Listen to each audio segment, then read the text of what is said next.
Hello and welcome to dear my students. मैं Rupinder session Kariwal welcome करता हूं हमारे और आपके ब्यूटीफुल चैनल पर, that is chemistry Guruji foundation. भाई हमने सीरीज स्टार्ट की थी, हमारी सैंपल पेपर सीरीज, और सक्सेसफुली भाई आपके अच्छे रिस्पॉन्स से बहुत अच्छा रिस्पॉन्स रहा भाई आपका सैंपल पेपर्स के लिए। तो हमने भाई प्री बोर्ड के सैंपल पेपर स्टार्ट कर दिए हैं एजुकार्ड के, और आज हम स्टार्ट करने वाले हैं, आपको दिख ही रहा होगा भाई कौन सा पेपर हम स्टार्ट करने वाले हैं भाई, सैंपल पेपर 6। तो सैंपल पेपर 6 में किस तरीके के क्वेश्चन आने वाले हैं देखते हैं। इसमें कुछ फिजिक्स का बहुत ही इजी पार्ट रहा है, ये मेरे को बहुत अच्छा लगा, क्योंकि बच्चों का मेनली ये मानना होता है कि हाँ फिजिक्स में सर बहुत टफ पार्ट आता है, एक सैंपल पेपर में रहा भी था। बट ओवरऑल अगर मैं देखता हूँ भाई, जितना मैंने कंक्लूड किए सैंपल पेपर्स को, ऑफिशियल सैंपल पेपर्स को, और सीबीएसई के जितने आ रहे हैं नोटिफिकेशन आ रहे हैं किस टाइप का पेपर आ रहा है, तो भाई फिजिक्स का डरने की बात नहीं है। जो फिजिक्स वाला पार्ट है बहुत इजी रहने वाला है, ठीक है। मैग्नेटिज्म से directly theory question put up करेगा, और वो भी कौन कौन से वो मैं सारे सैंपल पेपर में बता रहा हूँ। हेरिडिटी में से भाई बहुत ही सिंपल पार्ट से क्वेश्चन आ रहे हैं, सेक्स डिटर्मिनेशन से, ठीक है। और एड्स के ऊपर, वायरस के ऊपर, बैक्टीरिया जो हमारे एसटीडी है, एसटीडी के ऊपर क्वेश्चन पुट अप कर रहे हैं। वेजिटेटिव पार्ट से या आसेक्सुअल मोड से इतने क्वेश्चंस नहीं दिख रहे हैं अभी, ठीक है। बहुत छोटे छोटे क्वेश्चन बनेंगे वहां से। फ्लावर्स पार्ट से and mail and female part से बहुत ज्यादा मिल रहे हैं क्वेश्चन, ठीक है। तो male reproductive organ, female reproductive organ को छोड़ना नहीं है आपने। चलो बात करते हैं अब और कुछ इंपॉर्टेंट पार्ट भी हमारा आज के सैंपल पेपर में, क्या कितने टाइम में हम करने वाले भी। तो हमारा भाई ड्यूरेशन सेम रहेगा भाई, हम कोशिश करेंगे कि ये इतने टाइमिंग में कंप्लीट हो जाए, ठीक है ना। तो बिना टाइम को वेस्ट करें हम स्टार्ट करते हैं हमारा क्वेश्चन नंबर 1। अब क्वेश्चन नंबर 1 देखते हैं भाई, क्वेश्चन नंबर 1 में क्या है। बहुत ही सिंपल है, पहला ही क्वेश्चन हमारा जीन्स के ऊपर आ गया। Genes are interesting field of science, the branch of science find the application of various sectors such as crime investigation, forensic and archaeology, ठीक है। ब्ला ब्ला ब्ला, सही कह रहे हो बिल्कुल। हाँ, हम आगे डायरेक्टली क्वेश्चन पे आने वाले हैं। उन्होंने क्वेश्चन में क्या पुट अप किया भी देखो। सबसे पहले, what for did Mendel use the term factor and what are the these factor called now? जो फैक्टर यूज किया था मेंडल ने एक्सपेरिमेंट में, वो फैक्टर क्या था, मतलब किस फैक्टर की चेंज होने की वजह से पूरा जेनेटिकली ऑर्गेनिज्म में चेंजेस आता है। तो भाई जब मैंने वर्ड यूज कर लिया जेनेटिकली चेंजेस आ रहा है, तो जेनेटिकली चेंजेस किस वजह से आता है, वो फैक्टर क्या है भाई। अब तो तुम सर आपको पता हो जाना चाहिए, दैट फैक्टर इज जीन। भाई जीन ही एक फंक्शनल यूनिट है, एक फिजिकल यूनिट है इनहेरिटेंस की। जितने भी चेंजेस आएंगे नेक्स्ट प्रोजेनी में, वो जस्ट बिकॉज ऑफ जीन की वजह से आएंगे, ठीक है। अगर हम बात करते हैं इनहेरिटेंस कैरेक्टर में, ठीक है। चलो अब इसका सेकंड पार्ट देखते हैं। सेकंड पार्ट में क्या पुट अप किया हुआ है, बहुत छोटा सा और इजी सा question. What are gene? So genes are unit of inheritance. भाई जितने भी हमारे कैरेक्टर्स पेरेंट्स से ऑफस्प्रिंग में ट्रांसफर होते हैं, तो वो किसके थ्रू होते हैं भाई, वो जीन्स के थ्रू ट्रांसफर होते हैं। It means you can say genes decide physical appearance, ठीक है। और आप इसे क्या कह सकते हैं, it is hereditary vehicles, hereditary vehicles. तो जितने भी पेरेंटल के कैरेक्टर्स हैं वो सारे ऑफस्प्रिंग में ट्रांसफर कैसे होंगे भाई, जीन्स के थ्रू होंगे। अच्छा, where are these genes located? तो भाई सबसे पहले अगर हम बात करते हैं, सबसे छोटा यूनिट होता है gene. Now number of subunit of genes make DNA. This DNA is present in chromosomes. अब यही क्वेश्चन में पुट अप किया हुआ है कि ये कहां पर लोकेट होते हैं, ये क्रोमोसोम्स के अंदर लोकेट होते हैं। चलो थोड़ा सा और वाइड बता देता हूं, ये क्रोमोसोम्स आपके कहां होते हैं भाई, ये न्यूक्लियस में होते हैं सेल के। बट ये नहीं पुट अप कर रहा है आपसे, आपसे सिर्फ इतना क्वेश्चन पुट अप किया है कि ये कहां पर लोकेट होते हैं। These are located in chromosomes. अब क्रोमोसोम्स क्या आते हैं, thread like projections which is present in nucleus. But वो यहां से क्वेश्चन नहीं पुट अप करेगा, आपका क्वेश्चन यहां से लेके यहां तक घूमेगा, ठीक है। चलिए भाई अब चलते हैं हमारे सेकंड क्वेश्चन पे। देखो कितना इजी क्वेश्चन है भाई। अच्छा, इससे इजी क्वेश्चन मुझे नहीं लगता आपका होगा। डायग्राम से पता लग गया आपका क्वेश्चन में क्या पुट अप किया है। क्या आपको इस जो मोड ऑफ रिप्रोडक्शन है, सबसे पहले तो ये बताना है। तो मोड ऑफ रिप्रोडक्शन क्या है भाई, मोड रहेगा भाई asexual reproduction by asexual reproduction by which mode, यहाँ पे मोड बताना है। अब मोड कौन कौन से थे आपके, ठीक है। तो ये हमारा आ गया भाई रीजनरेशन। नाउ एक्सप्लेन दिस, तो एक्सप्लेन आप इसको बहुत अच्छे से कर सकते हैं भाई कि रीजनरेशन क्या होता है। व्हेन ऑर्गेनिज्म इज स्प्लिट और organism is split into different part, और ये इसको थोड़ा सा और अच्छा सा मॉडिफाई करते हैं भी ऑर्गेनिज्म में क्या चेंजेस आएंगे। It is asexual mode of reproduction, mode of reproduction in which organism reproduce या यहां पे वर्ड रिप्रोड्यूस की जगह आप यूज कर सकते हैं regenerate lost part of body. अभी लोस्ट पार्ट को कैसे कर सकता है भाई, तो मैंने इसके बारे में पूरी वीडियो में वन शॉट में बताया हुआ है, PYQ सीरीज में बताया हुआ है और स्पेशल नोट्स में बताया है कि जो ये प्लैनेरिया होते हैं इनके पास स्पेशलाइज्ड रीजनरेटिंग सेल्स होती है। They have specialised regenerating cells that produce only lost part. भाई यहां पे ये याद रखना है कि ये सिर्फ लोस्ट पार्ट को ही रीजनरेट कर पाएगा। भाई यहां पे अगर ऑर्गेनिज्म को पूरा कट कर देते हैं हम तो वो पूरा ऑर्गेनिज्म रिप्रोड्यूस नहीं होगा, यानी आप कह सकते हैं यहां पे न्यू ऑर्गेनिज्म रिप्रोड्यूस नहीं होगा, ओनली सिर्फ lost part.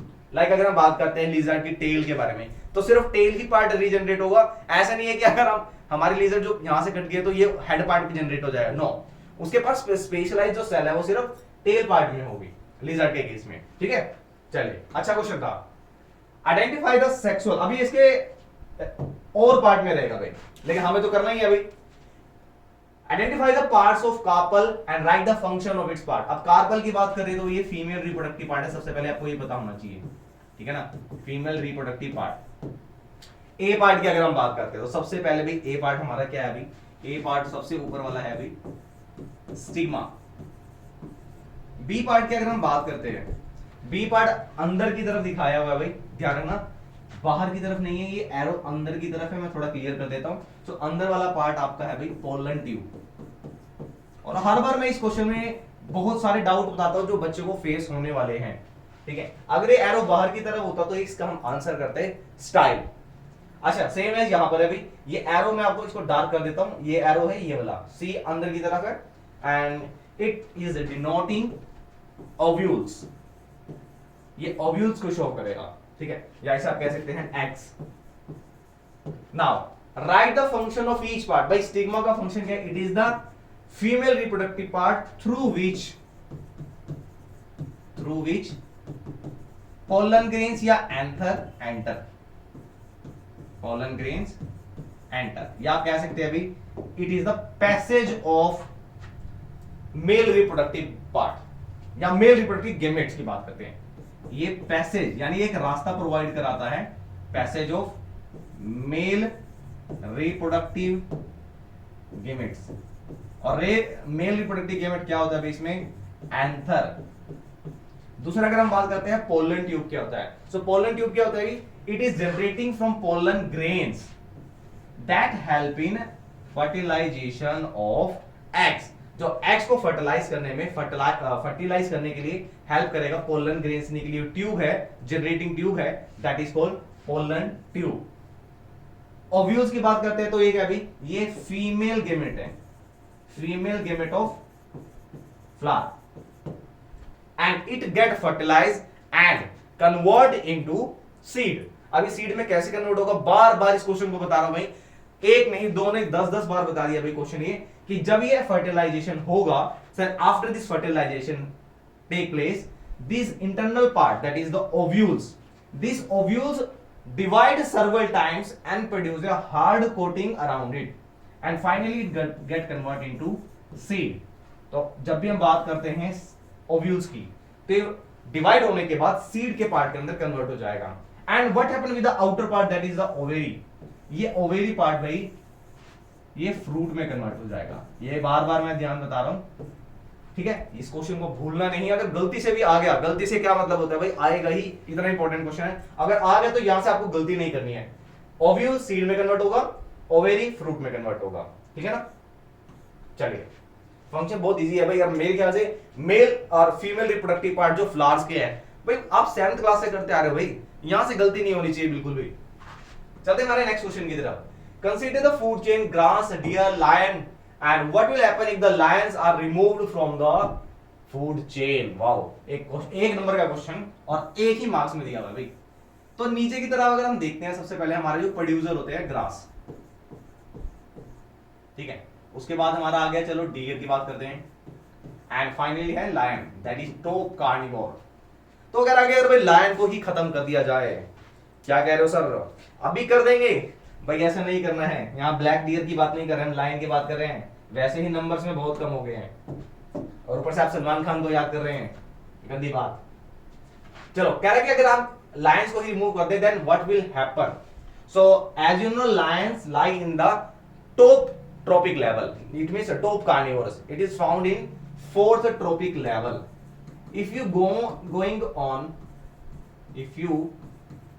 going on removing lions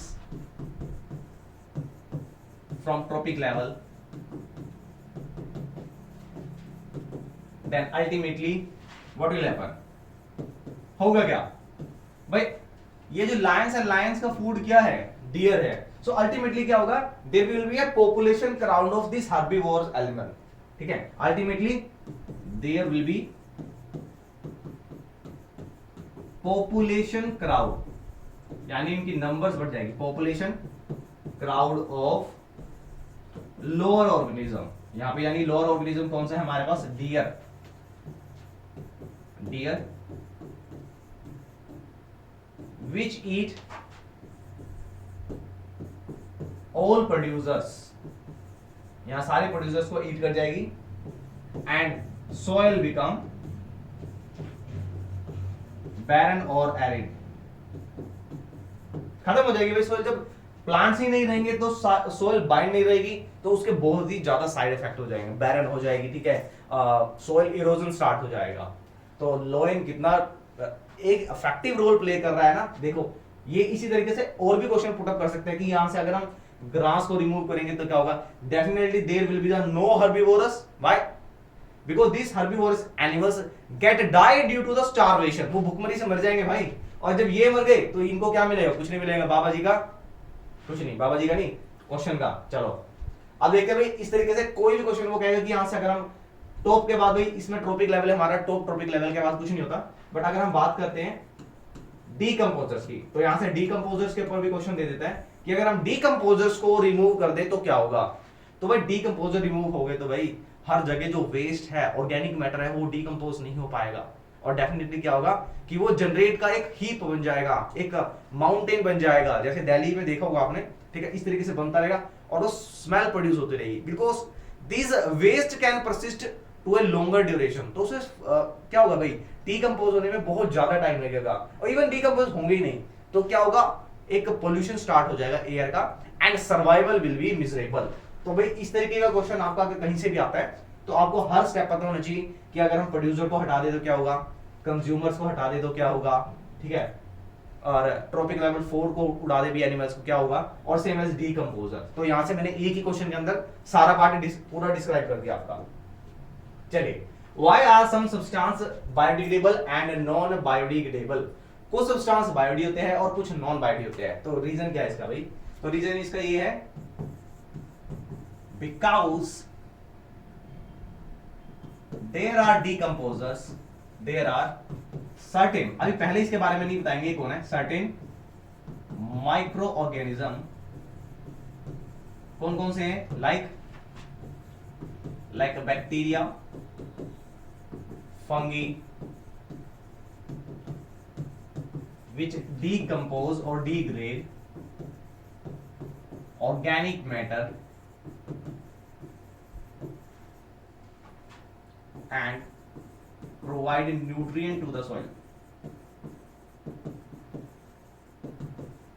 main बात यह है कि भी बायोडिग्रेडेबल सब्सटेंस क्यों है और नॉन बायोडिक क्यों है भाई, इनको हम अलग अलग क्यों ले रहे हैं, क्योंकि कुछ सब्सटेंस हमारी सोसाइटी में, हमारे एनवायरनमेंट में ऐसे होते हैं जिनको ये माइक्रो ऑर्गेनिज्म डीकंपोज कर सकते हैं। और ये कौन कौन से होते हैं माइक्रो ऑर्गेनिज्म, मैंने आपको बताया बैक्टीरिया, फंगी, और कलेक्टिवली इनको हम कह देते हैं अभी डीकंपोजर्स। और जिन मैटर को ये डीकंपोज कर पाते हैं वो होते हैं हमारे बायोडिक। So those material can decompose, those material can be decompose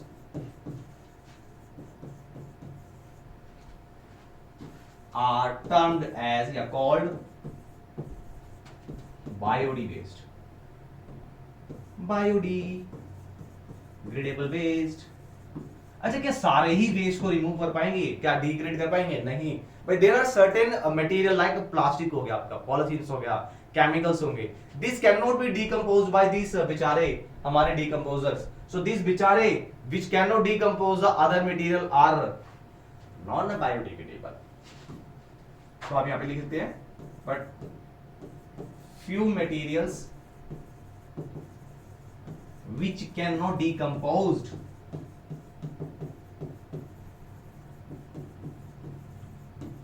by decomposers are non-biodic। ठीक है ना, इतना क्वेश्चन बहुत है भाई, 2 मार्क्स में ही तो पूछा है, ओ 1 मार्क्स में, तो 1 मार्क्स के लिए भाई बेहतरीन आंसर है। चलिए नेक्स्ट क्वेश्चन देखते हैं हम। Wow, physics. So what is the resistance between A and B and the network shown in the figure.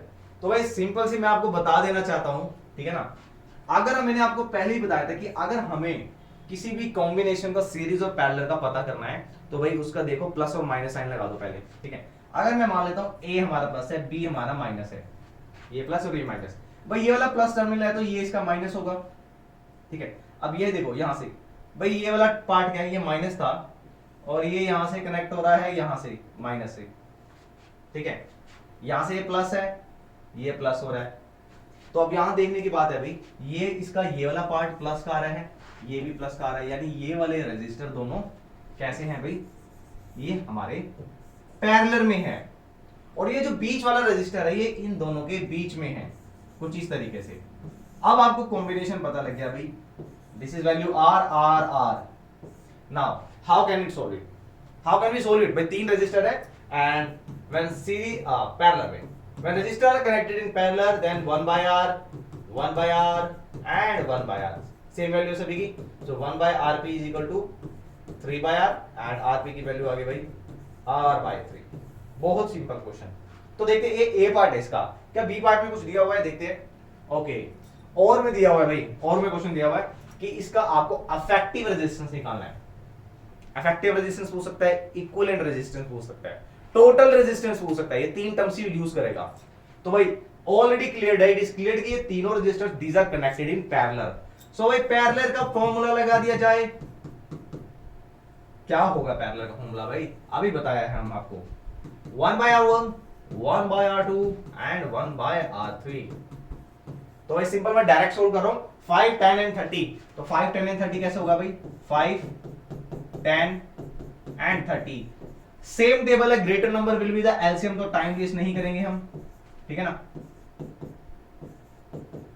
क्या ये सही है, क्या ये सही है, आप चेक करेंगे। मैं कुछ मिस्टेक भी करूंगा जानबूझ के, वो आपको चेक करना है कि कहां पे मिस्टेक है, अगर मिस्टेक होगी तो वो कमेंट करना है। ये हम जानबूझ के करते हैं भाई, देखते हैं आप पकी पकाई खीर खा रहे हैं, कुछ अपने भी एफर्ट करते हैं भाई। 5 10 एंड 30 देखो एलसीएम सेम रहेगा भाई, मैंने बोला कि सेम टेबल जब भी आता है तो greater number will be the LCM, ठीक है। तो 5 6 30 एंड, ठीक है अभी 10 3 30 आएंगे, 1 आ गया, चलो ये हमारा आ गया भाई 10 by 30, और 10 by 30 क्या होता है भाई, सोल्व करेंगे आप इसे, 1 by 3 1 by rp, और यहां से rp की वैल्यू आ गई भाई 3 ओम। क्या इतना समझ आ गया भाई आपको, इतना क्वेश्चन आपका क्लियर होना चाहिए। तो चलिए भाई आप चलते हैं हमारे नेक्स्ट क्वेश्चन पे। यूनिट का बिल्कुल ध्यान रखना है भाई, यूनिट नहीं चेंज होनी चाहिए। और इस क्वेश्चन में थोड़ा सा और अगर मैं चेंज करना चाहूं तो वो यहां से पूछ सकता है, how much current is drawn, तो कितना करंट ड्रॉ करना है भाई, आर की वैल्यू आपको गिवन है, ठीक है, वी आपके पास गिवन है, तो यहां से ऑन से लगा दीजिए, आई आपको फाइंड करना है, तो V is equal to I R, यहां से पुट कर दीजिए, आई की वैल्यू आ जाएगी। अगर पूछता है ठीक है, तो क्वेश्चन कैसे कैसे चेंज हो सकता है मैं सारा का सारा डिस्क्राइब कर रहा हूं, इसमें पूरा डिटेल में बता रहा हूं आपको। अब नहीं छोड़ना भैया एक भी क्वेश्चन। अब इस स्ट्रक्चर को देख लीजिए भाई, क्वेश्चन इसका नेक्स्ट पार्ट पे आएगा, इसको थोड़ा सा ऊपर लेके चलते हैं हम। चलो इतना ऊपर बहुत है, ज्यादा ऊपर जाएंगे तो गिर जाएंगे। स्ट्रक्चर को ऑब्जर्व कर लो भाई, कितने कार्बन है यहाँ पे, यहाँ पे एक दुई 2 कार्बन है भाई, ठीक है। ये हमारा कुछ स्ट्रक्चर बना हुआ है CH3COOH, ये हमारा बना हुआ भाई इथीन। इधर देखते भाई, ये हमारा बना हुआ मिथेनॉल, जिसको हम बोलते हैं CH3OH। अच्छा इधर देखते हैं, ये सिंपल, ना इसमें कोई एल्कोहलिक ग्रुप लगा हुआ है, ना कार्बोक्सिलिक, कोई भी फंक्शनल ग्रुप नहीं है, ना ही कोई बॉन्ड है, सिंपल 4 कार्बन है, 1 2 3 4। ये हमारा बन गया भाई ब्यूटेन। अच्छा और लास्ट में देखते हैं भाई ये क्या है, यहाँ पे डबल बॉन्ड सेंटर में लगी हुई है, तो नंबरिंग कर लो, कहीं से भी सेम ही रहेगा, 1 2 3 एंड 4। सेकंड नंबर पे डबल बॉन्ड है, यानी ये हमारा कौन से ग्रुप में आ रहा है, ये हमारा एल्कीन वाले ग्रुप में आ रहा है, ठीक है। एल्कीन में अब देखते हैं एल्कीन है कौन कौन से आ रहे हैं, ये हमारे 4 कार्बन है, तो भाई ये हमारा हो गया ब्यूट 2इन, ये हमारा था इथीन, ये ब्यूटीन, इसे ब्यूटीन भी लिख सकते हैं ब्यूटीन। अब क्वेश्चन देखते हैं क्वेश्चन में क्या पुट कर रहा है वो, कहता है which of these two compounds belong to the same homologous series. अरे होमोलोगस सीरीज पता होनी चाहिए पहले, होमोलोगस सीरीज क्या होती है, द सीरीज ऑफ कंपाउंड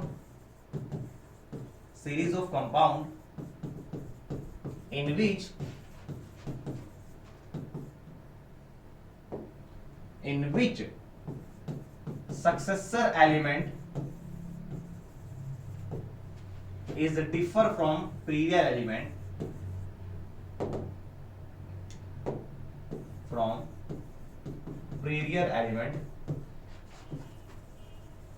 या previous compound by CH2 unit. यानी भाई एक ही सीरीज के कंपाउंड, अगर हम बात करें एल्केन की, तो एल्केन की सीरीज चल रही है पूरी, मीथेन इथेन प्रोपेन ब्यूटेन, जिसमें एक पुराने वाला एलिमेंट अगले वाले एलिमेंट से CH2 यूनिट से डिफर होगा, मतलब दोनों के बीच में डिफरेंस रहेगा CH2 यूनिट का, ठीक है। अब वो कह रहा है कि कौन कौन से ये सेम होमोलोगस में है। सेम होमोलोगस का मतलब आपको पता होना चाहिए कि ये सेम सीरीज के कंपाउंड होने चाहिए। अभी हमारा कार्बोक्सिलिक है, क्या कार्बोक्सिलिक वाला और है, नहीं है। ये हमारा ब्यूटेन है, तो सिंगल बॉन्ड का और कोई है, नहीं है। अब अल्कोहल का देखते हैं, अल्कोहल का है, नहीं है।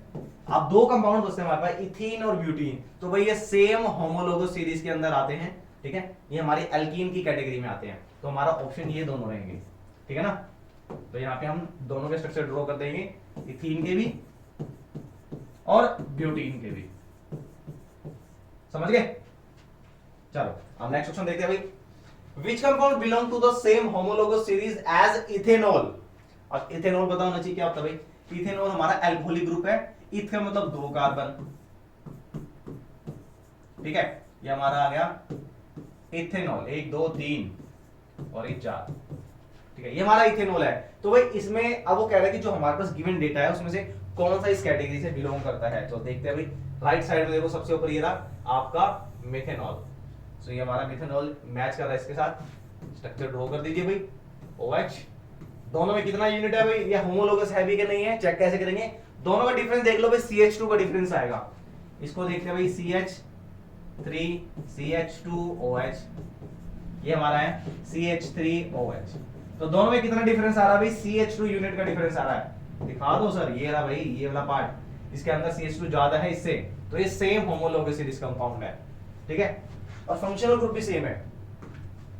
चलते हैं हमारे नेक्स्ट क्वेश्चन पे। बहुत बार बता दिया, शायद मैं नहीं बताना चाहूंगा इस आंसर को, बहुत बार डिस्कस किया भाई, बहुत बार। अब तक तो मतलब आपके माइंड में ऐसा होना चाहिए क्वेश्चन आ गया तो सर अपने आप करेंगे हम। कह रहा menstruation is a monthly cycle in females, right. However if the fertilisation happen menstruation will not occur. अगर भाई फर्टिलाइजेशन हो गया तो मेंस्ट्रुएशन नहीं होगा। तो सबसे पहले भाई जिन्होंने हमारी वीडियोस पहले नहीं देखी है उनको मैं दोनों टर्म्स को एक शॉर्ट टर्म में बता देता हूं, ठीक है।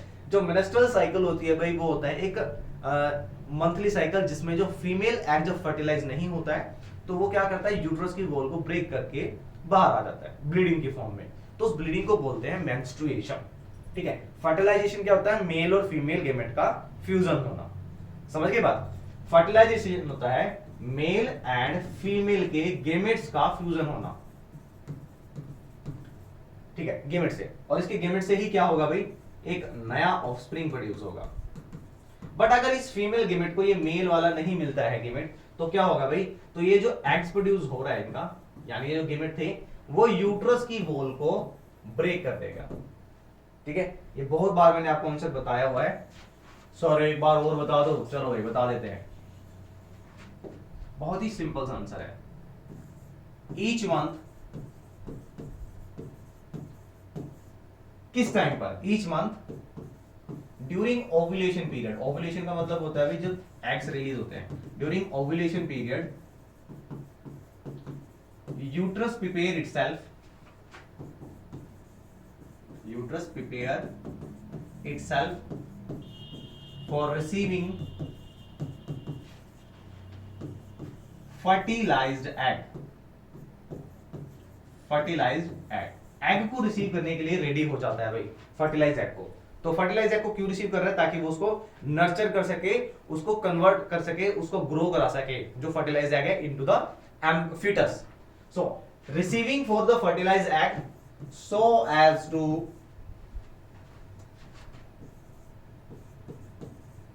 growth या promote the growth of embryo, ठीक है।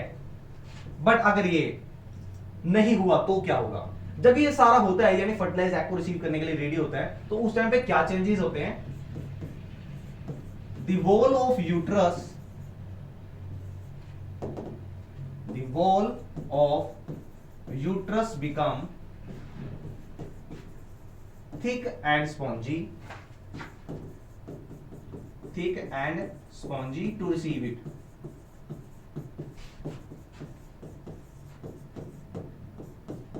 अब इसको रिसीव करने के लिए रेडी है, किसको भी, फर्टिलाइज एग को। बट फर्टिलाइज एग तो हुआ ही नहीं है, क्यों, क्योंकि वहां पे मेल गेमेट नहीं मिला है।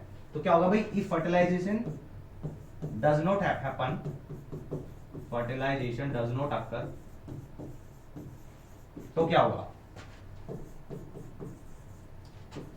this lining disintegrate, ये disintegrate हो जाएगी या shed हो जाएगी, टूट जाएगी, disintegrate because it is no longer required, it is no longer required। अब इसकी रिक्वायरमेंट नहीं है, ये लाइनिंग ब्रेक होगी, तो क्या होगा, the egg strike the wall with the wall of uterus and comes out in the form of bleeding, in the form of bleeding, this is called menstruation। आप यहां पे रेफर कर सकते हैं, बट अकॉर्डिंग टू मार्क्स इसको explain करेंगे। But हाँ, अगर आपको 1 मार्क्स में है तब भी कर सकते हैं, अगर 3 मार्क्स में तो डेफिनेटली आपको इतना इनफ है, लिखना ही होगा। यहां पे एक लाइन और ऐड कर सकते हैं कि this bleeding is called menstruation या menstrual cycle which start each month, ठीक है। एंड एज भी यहाँ पे, जैसे अगर तो आपके पास टाइम है तो आप इसको थोड़ा सा और एक्सप्लेन कर सकते हैं कि ये कब स्टार्ट होता है, ये 12 ईयर की एज में स्टार्ट होता है and stops permanently at the age of 45 to 50 in females, ठीक है। 3 मार्क्स में अगर पूछता है तो वो इतना भाई इनफ है आपके लिए, एग्जामिनर खुश हो जाएगा भाई, तब मार्क्स तो इसी बच्चे को देने हैं, ठीक है। चलो अब देखते हैं नेक्स्ट क्वेश्चन, लेकिन वो 1 मार्क्स में था भाई पहले बता देता हूं मैं आपको, हर मार्क्स के अकॉर्डिंग किस तरीके से क्वेश्चन मॉडिफाइड हो रहा है मैं उस तरीके से बता रहा हूं आपको सारा। चलिए, sexually transmitted diseases are a real threat to the mankind, definitely भाई जब डिसीज ट्रांसमिट होगी तो वो कुछ क्योरेबल होते, कुछ नहीं होते क्योरेबल, तो बहुत ही एक बहुत बड़ा थ्रेट है। However there are ways to prevent the STD, can you give an example of STD caused by bacteria. So bacteria के बारे में आपको बार बार बताता रहा हूं मैं, गोनोरिया एंड सिफिलिस, थोड़ा सा स्पेलिंग मिस्टेक हो गया भाई, फिर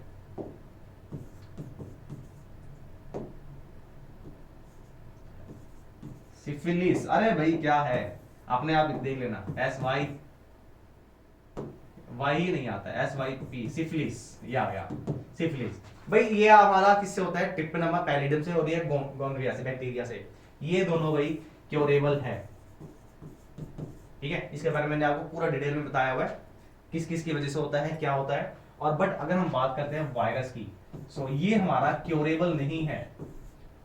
सबसे पहले कहां देखा गया था और हमारे इंडिया में कब देखा गया था, ये पूरा डिटेल में मैंने आपको वन शॉट में बताया हुआ है। ठीक है, और ये इतने ज्यादा हार्मफुल है कि ये it lead to the death of a person.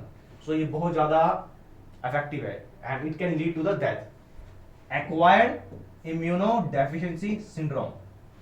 ठीक है, इसके ऊपर एक वर्ल्ड एड्स डे भी बनाया जाता है। तो आपका एक बार जनरल एक क्वेश्चन है आपका कि वर्ल्ड एड्स डे कब बनाया जाता है, इसको कमेंट करेंगे आप। मैंने सारा का सारा भी डिटेल में बताया हुआ है। जिसको कभी भी कहीं भी डाउट लगता है कि भाई हाँ मुझे ये चैप्टर प्रिपेयर नहीं है, तो भाई हार्डली 2 आवर्स का वन शॉट होगा, हार्डली मतलब 2 आवर्स का नहीं होगा, उसमें पूरा का पूरा डिटेल चैप्टर बताया हुआ है। जिसको पूरा डिटेल में पढ़ना है चैप्टर, जिनके पास टाइम है भाई, अभी आपके पास इनफ टाइम है। मींस आज के जो भी डेट हुई है उससे आपके टिल एग्जाम डेट तक आपके पास इनफ टाइम है कि आप इसको रिकैप्चुलेट कर सकते हैं। तो अब भाई मैं ये नहीं कह रहा कि पूरा देखिए, आप उसको 1.5x पे या 2x पे करके देख सकते हैं, तो आपका चैप्टर भी जल्दी कवर हो जाएगा। बट वो आपको प्लेलिस्ट से मिलेगा। ठीक है, सो प्लेलिस्ट में सर्च कर लेना, भी जो भी टॉपिक चाहिए आपको मैथ का साइंस का, वहां पे आपको सारा का सारा डिटेल में मिल जाएगा। ठीक है, मैंने पीवाईक्यू सीरीज बताई हुई है भाई, इतना शायद कम ही चैनल्स पे होगा भी पीवाईक्यू सीरीज हुई है, वन शॉट हुए हैं, डिटेल नोट्स हुए हैं, और अब आपकी सैंपल पेपर सीरीज है। तो सारे के सारे आपको कहीं जाने की जरूरत नहीं है, सारा का सारा कंटेंट मिल जाएगा। कुछ और रिक्वायर्ड है, लाइव सेशन चाहिए तो आप कमेंट कर सकते हैं उस चीज के लिए। चले अब हम चलते हैं हमारे नेक्स्ट क्वेश्चन पे, नेक्स्ट पार्ट पे। एक्चुअली 7th क्वेश्चन है, पीरियोडिक टेबल है, इसको थोड़ा सा ऊपर लेके चलते हैं हम भाई, ध्यान से देख लेना भाई। ये हमारे पीरियड चलते हैं नीचे की तरफ, ये पीरियड्स हैं, और एक ग्रुप्स हैं जो 18 ग्रुप्स होते हैं। अब क्वेश्चन क्या पुटअप किया देखते हैं। Sodium has the physical property similar to and chemical to which element. भाई सोडियम की प्रॉपर्टी किससे मैच करती होगी? तो सोडियम हमारा, हमें याद रखना है कि इसकी एक्सप्लेनेशन क्या है भाई, कि जो ग्रुप्स में होते हैं, ये हम सोडियम की बात कर रहे हैं। सो सोडियम के नीचे वाला जो ग्रुप है, they have the same physical and chemical property just because of, reason क्या है, just because they have same number of valence electron, same number of valence electron.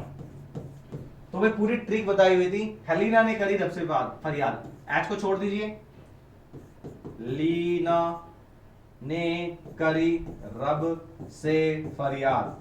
तो हमारे सोडियम के बाद आ जाएगा पोटेशियम, रुबिडियम, सीजियम और francium. ठीक है ना। Right the electronic configuration of sodium and phosphorus and which of these will be the more electronegative and why. अब इसमें देखो कितने सारे क्वेश्चन पुट अप कर दिए कि इलेक्ट्रोनेगेटिव कौन है, ठीक है, इलेक्ट्रॉनिक कॉन्फ़िगरेशन क्या है। तो इलेक्ट्रॉनिक कॉन्फ़िगरेशन देखते हैं भाई, सबसे पहले हम देखते हैं भाई नाइट्रोजन की। तो नाइट्रोजन की देखते हैं भाई, KLMN, nitrogen number is 7, so configuration will be 2 and 5, same as phosphorus। phosphorus का नंबर क्या आता है भाई, phosphorus का नंबर भाई 15, so 2 8 5, यानी इसके पास भी सेम वैलेंस इलेक्ट्रॉन है भाई यहाँ 5, and it also have the same valence electron in the outermost shell। अब वो पूछ रहा है कि भाई इन दोनों में से इलेक्ट्रोनेगेटिव कौन होगा। तो मैं आपको बता देना चाहता हूं अगर हम नीचे की तरफ चलते हैं, down the group, down the group, ठीक है ना।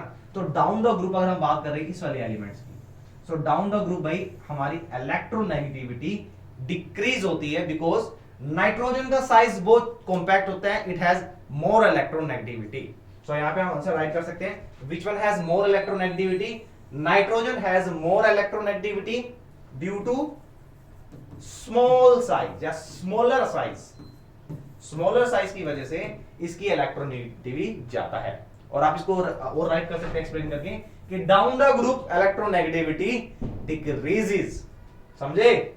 चलो भाई चलते नेक्स्ट क्वेश्चन पे, बी पार्ट पे इसका, 7th का B part. Write the formula of chloride, eka silicon and eka aluminium. बहुत बढ़िया, बेहतरीन भाई। मैंडलिव जी ने क्या प्रेडिक्ट किया था, he predicted that in future there will be few element discovered whose property resemble with the I have made in the periodic table।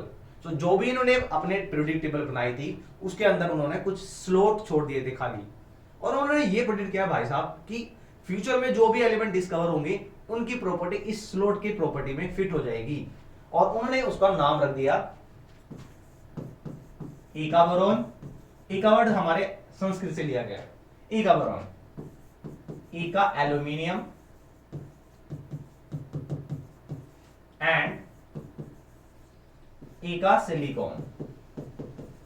ठीक है, ये तीन एलिमेंट थे। जो ईका बोरोन था इसकी जो प्रॉपर्टी रिजेंबल करी थी वो करती थी भाई स्कैंडियम से,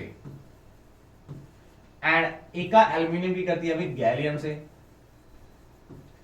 एंड थर्ड वन है हमारा ईका सिलिकॉन, इसकी प्रॉपर्टी रिजेंबल करती है जर्मेनियम से, जर्मेनियम। ये हमारा ग्रुप 14 में आता है भाई, ग्रुप 14, और याद है हमारा ग्रुप 13 में। तो अभी कह सकते हैं भाई, क्या कह सकते हैं कि इसके पास भाई 3 इलेक्ट्रॉन वैलेंस होंगे, इसके पास 4 वैलेंस इलेक्ट्रॉन होंगे।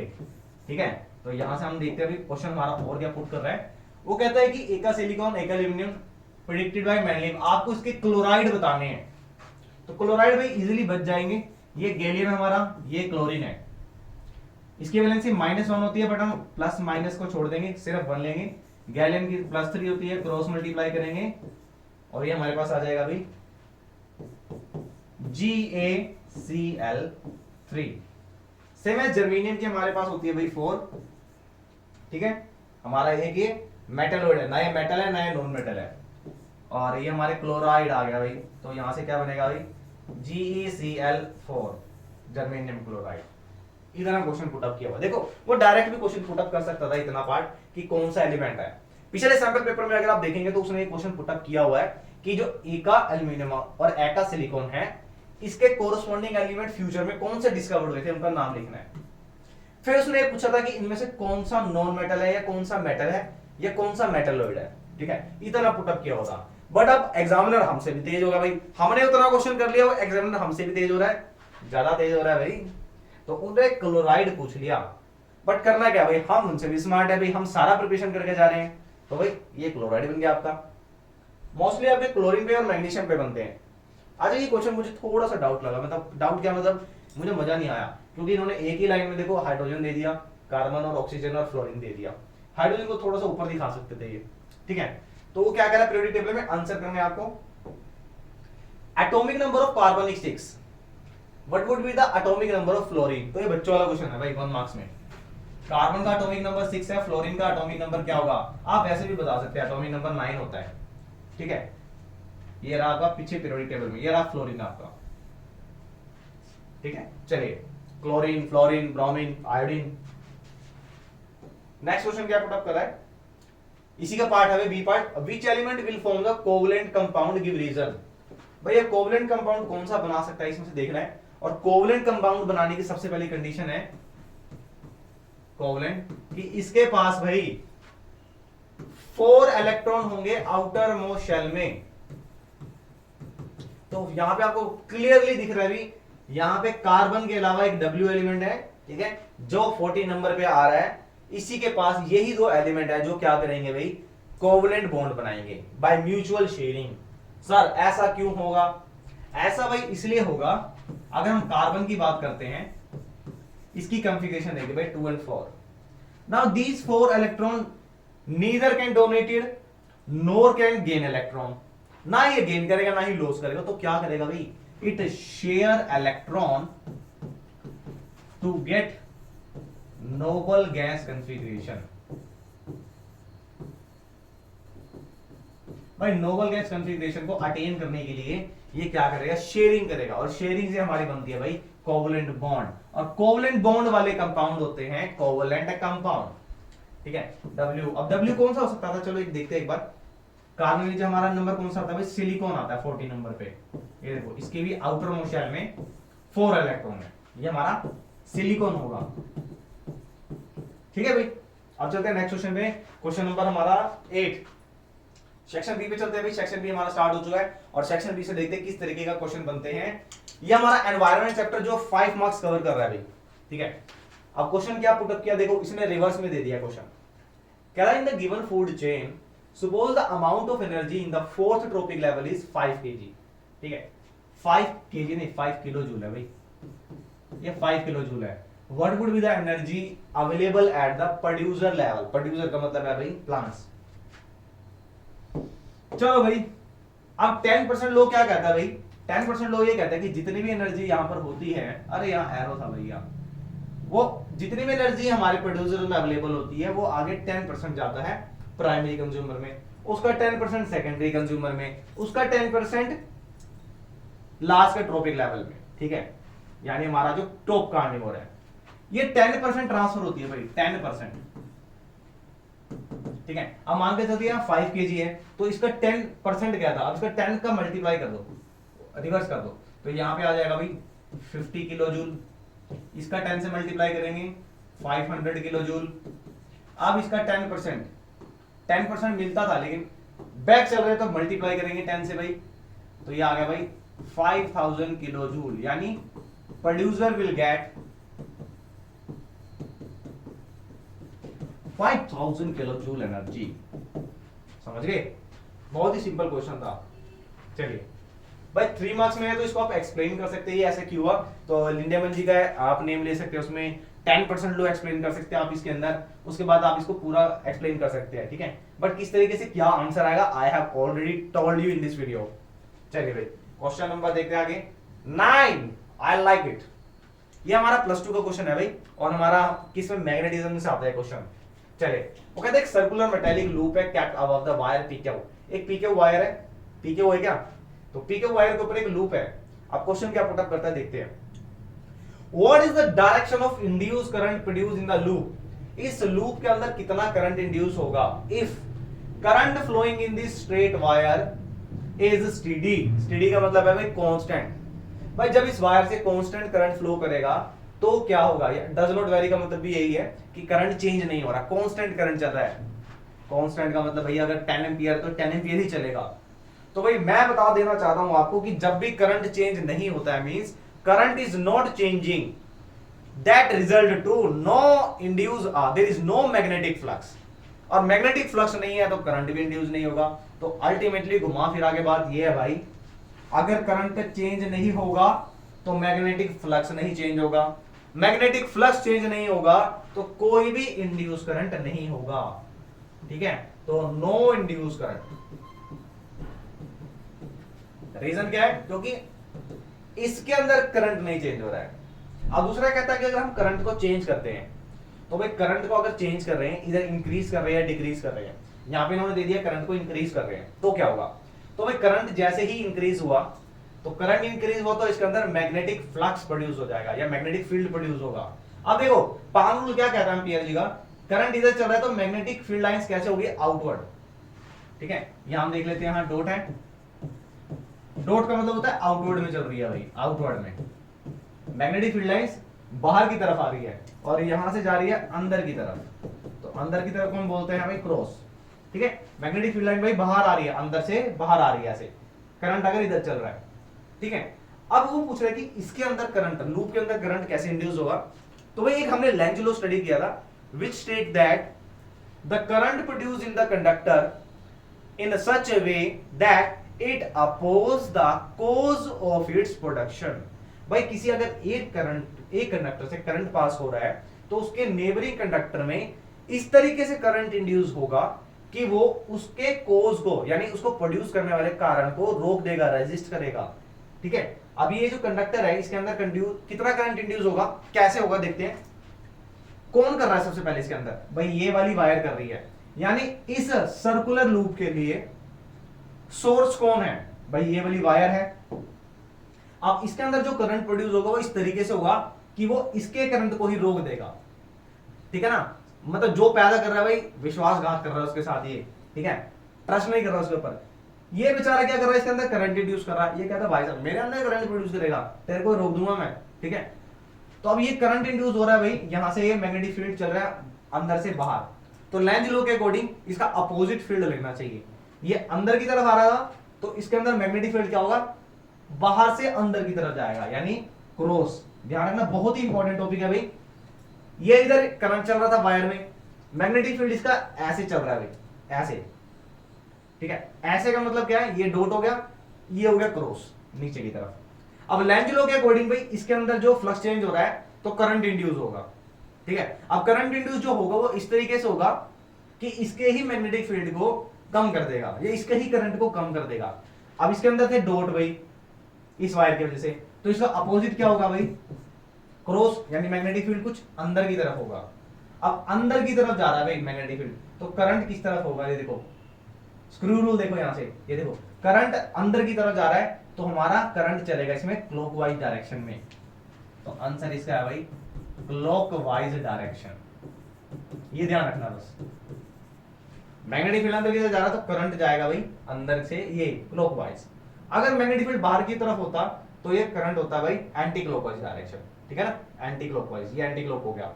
अच्छा क्वेश्चन है भाई, 1.5 मार्क्स में पुट अप किया हुआ है। चलो ये देखो कितना बच्चों वाला क्वेश्चन दिया भाई, वो कहता है मैग्नेटिक फील्ड की डायरेक्शन क्या होगी, तो सिंपल है भाई, मैग्नेटिक फील्ड की डायरेक्शन हमारे लेफ्ट हैंड रूल से निकाल लीजिए।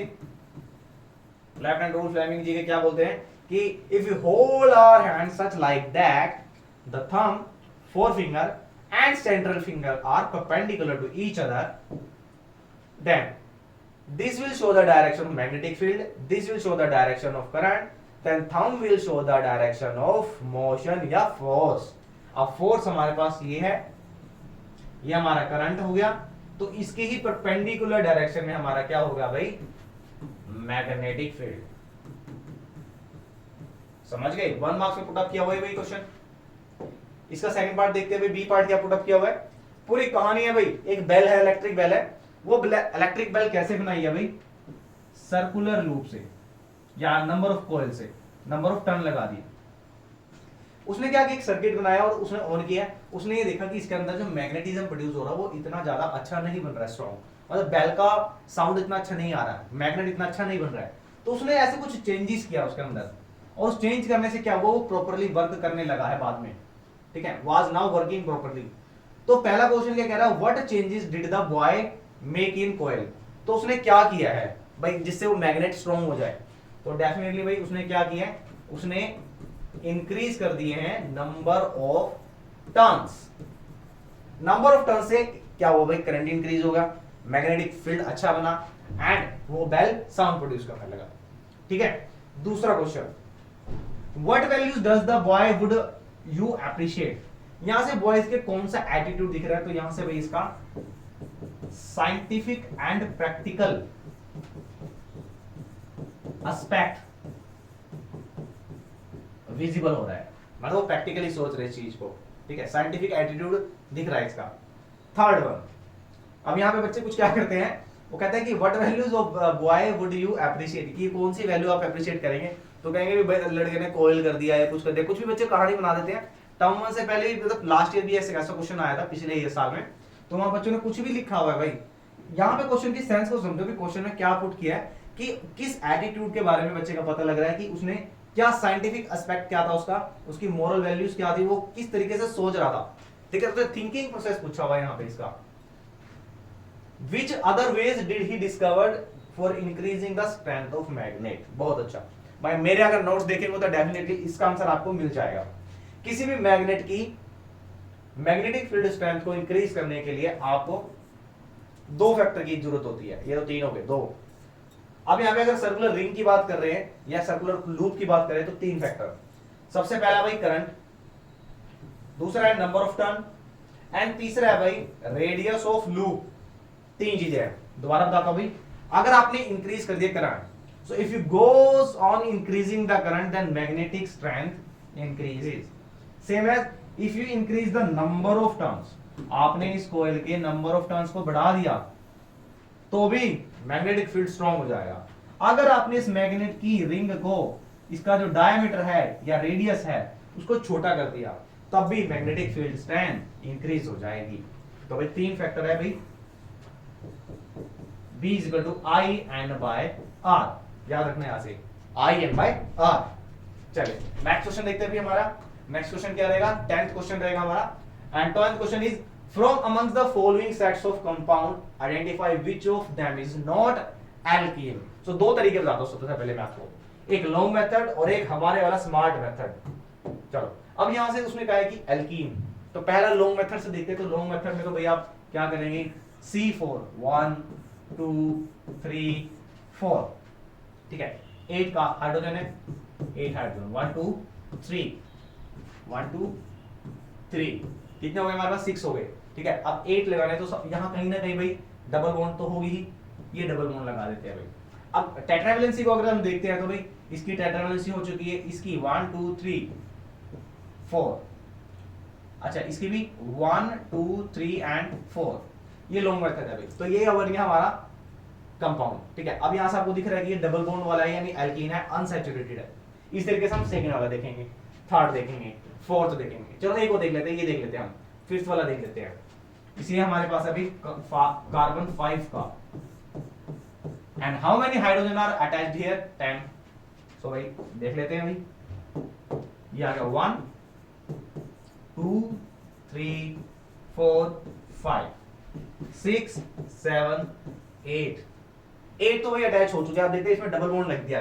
अगर मैं मान के चलता हूं कि हमारी डबल बॉन्ड यहां लगी है, ठीक है, अनसैचुरेटेड है। अब इसकी टेट्रावैलेंसी देखते हैं भाई, ये वाला जो कार्बन है 1 2 वाला, तो इसके पास 3 कार्बन अटैच हो चुका है, ये 3 बॉन्ड बन चुकी है, तो एक हाइड्रोजन यहां लग गया भाई, ऐसे ही सेम यहां लग गया, हमारा स्ट्रक्चर बन गया C5H10। ये था लॉन्ग मेथड। अब हमने देखना स्मार्ट टेक्निक से, हमें सीधा क्वेश्चन में क्या देखना भाई, मेन पॉइंट देखना, क्या पुट अप किया हुआ है भाई, एल्कीन चेक करना है आपको कौन सा है और कौन सा नहीं है। तो भाई एल्कीन का जनरल फॉर्मूला क्या था, CnH2n। तो इसमें वैल्यू पुट करके देख लो भाई, जो आपको ऊपर मिल गया वही ऑप्शन है। पहले देखते हैं C4H8, C4 का मतलब क्या है, n की वैल्यू 4 पुट करनी है, तो यहां पुट करते हैं भाई, इसको रब कर देते हैं लॉन्ग मेथड को। सर पहले क्यों नहीं बताया, पहले आप समझते नहीं ना भाई। तो यहां की वैल्यू पुट करते हैं सबसे पहले 4 की, तो C4, इसमें पुट करो C4H2 into 4, ये हो गया हमारे पास C4H8, ये एल्कीन है। चलो ये एल्कीन है, पीछे से चेक करते हैं C5, 5 पुट करो भाई C5H10, ये भी एल्कीन है, ये भी C3H6। देखो जितने कार्बन है उसका डबल हाइड्रोजन है, सिंपल सा, तो ये हमारा एल्कीन है। बस एक हमारा जो है यहां पर C4H6, भाई अगर हम 4 पुट करते हैं यहां पर तो C4H8 आना चाहिए, लेकिन ये 6 आ रहा है, यानी हमारा डबल बॉन्ड कंपाउंड नहीं है, इसमें 2 हाइड्रोजन कम आ रहे हैं, यानी definitely it will be unsaturated but it is triple bond compound. देखो 1 2 3 4, how many hydrogen are there 3 6, 1 2 3 4 5 6। अब यहां पे देखते हैं, अगर यहां हम ट्रिपल बॉन्ड लगा देते हैं भाई, तो इसकी टेट्रावैलेंसी सेटिस्फाई हो चुकी है। देखो इसकी हो चुकी है, इसकी भी हो चुकी है, इसकी भी हो चुकी है, इसकी भी हो चुकी है, ठीक है। तो ये आपका आंसर रहेगा, it is not belonging to the alkene. चलो अब नेक्स्ट देखते हैं भाई, इसका नेक्स्ट क्वेश्चन, नेक्स्ट पार्ट में क्या पुट अप किया हुआ है, identify and name the third member of alkane. Alkane का थर्ड मेंबर क्या है भाई, एल्केन का पहले फॉर्मूला देखते हैं भाई, CnH2n+2। फर्स्ट मेंबर क्या होगा, पुट करो भाई C1H1, यहां पुट करेंगे 2 into 1 + 2, या हमारे पास CH4। अब शॉर्ट मेथड बताता हूं आपको। अब आपको थर्ड मेंबर देखना है, तो थर्ड मेंबर के लिए आप शॉर्टकट लगाओ, होमोलोगस बनाओ इसको। होमोलोगस कंपाउंड क्या होता है, इसके अंदर CH2 ऐड कर दो, तो ये हो गया CH2 ऐड कर दो, ये बन गया आपका C2H6, ये सेकंड कंपाउंड आ गया, ठीक है। अब थर्ड बताना है तो CH2 और ऐड कर दो इसके अंदर भाई, इसी के अंदर CH2 ऐड कर दो, C2H6 + CH2, तो टोटल कितना हो गया C3H8। ये हमारा आ गया भाई थर्ड मेंबर एल्केन फैमिली का, ठीक है ना, बहुत सिंपल है। होमोलोगस सीरीज कंपाउंड, तो CH2 CH2 CH2 जोड़ते रहो, आगे सोल्व करने की जरूरत ही नहीं है। Explain with the appropriate reason as to how many isomers are possible with the third member of alkane, ठीक है। आइसोमर्स, तो आइसोमर्स का मतलब पहले हमें पता होना चाहिए भाई, isomers are compound of the same structure, series of compound having same molecular formula but different structural formula. Structural formula भाई, मोलिकुलर फॉर्मूला सेम होना चाहिए, मतलब मोलिकुलर फॉर्मूला से हमारा क्या मतलब है कि जितने भी उसमें अंदर कार्बन हाइड्रोजन के एटम्स लगे हुए हैं, वो जो मॉलिक्यूल्स बना रहे हैं वो सेम रहने चाहिए, बट उनका जो स्ट्रक्चर है वो डिफरेंट रहना चाहिए, ठीक है। वो होते हैं हमारे आइसोमर्स। अब वो कह रहा है कि हमारा जो थर्ड मेंबर था एल्केन का, तो थर्ड मेंबर अभी बता गया यहाँ प्रोपेन, ये इसका कुछ ओपन स्ट्रक्चर है, 1 2 3 4 5 6 7 8। अब वो कह रहा है कि इसमें क्या आइसोमेरिज्म इसमें पॉसिबल है? नहीं है भाई। Why? Because these 3 carbon are not enough to make different structure. भाई इसके जितने भी डिफरेंट स्ट्रक्चर बनेंगे वो 3 कार्बन से नहीं बन पाएंगे। एटलीस्ट इट रिक्वायर 4 कार्बन, यानी आपके जो आइसोमर स्टार्ट होंगे वो स्टार्ट होंगे हमारे 4th वन से। अब 4th वन कौन सा होता है हमारा? तो 4th वन हमारा होगा भाई, फॉर्मूला से आगे देख लेते हैं भाई, ये होगा C4H10 यानी ब्यूटेन से। पूरा मैंने आपको पिछले सैंपल पेपर्स में भी ये सारा डिटेल में बताया था, वन शॉट में भी बताया आपको, ठीक है। प्लेलिस्ट से आप सारे सर्च कर सकते हैं, वहां पे आपको डिटेल नोट्स में भी इस क्वेश्चन के ऊपर आपको डेफिनेटली मिल जाएगा, ठीक है, किस तरीके से इसके आइसोमेरिज्म बनते हैं। तो एक छोटा सा आइडिया दे देता हूं मैं आपको, और ये बन गए इसके आइसोमर्स, ठीक है। पूरा डिटेल में वहां से आपको सर्च करके मिल जाएगा। आप चलते हैं बिना टाइम वेस्ट करे हमारे नेक्स्ट क्वेश्चन पे। नेक्स्ट क्वेश्चन है हमारा और पार्ट का। तो और पार्ट में देखते हैं भाई, ये क्वेश्चन भी भाई लास्ट सैंपल पेपर में भी किया हमने, डिटेल नोट्स में भी किया था हमने, तो इस क्वेश्चन को हम स्किप करेंगे। मैं आपको एक्सप्लेन कर देता हूं। Carbon forms 4 covalent bond by sharing its 4 valence electron. Definitely भाई कार्बन का जो नंबर होता है 6, electronic configuration 2 4, and outermost shell how many electrons are there? 4। 4 का मतलब क्या भाई? Neither gain nor lose. तो ना ये गेन करेगा ना लूज करेगा, तो क्या करेगा भाई? शेयर करेगा। और शेयर करने से कौन सी बॉन्ड बनती है भाई? Covalent bond. नाउ विद 4 यूनिवेलेंट, यूनिवेलेंट का मतलब है एक एक, like hydrogen, and after the formation of 4 bonds carbon attain the electronic configuration of which element? भाई कार्बन अटेन कौन से कॉन्फ़िगरेशन को अटेन करेगा? तो भाई ये ध्यान रखना आपको, एक वर्ड होता है नोबल गैस कॉन्फ़िगरेशन, जो हमारे स्टेबल एलिमेंट है, ठीक है।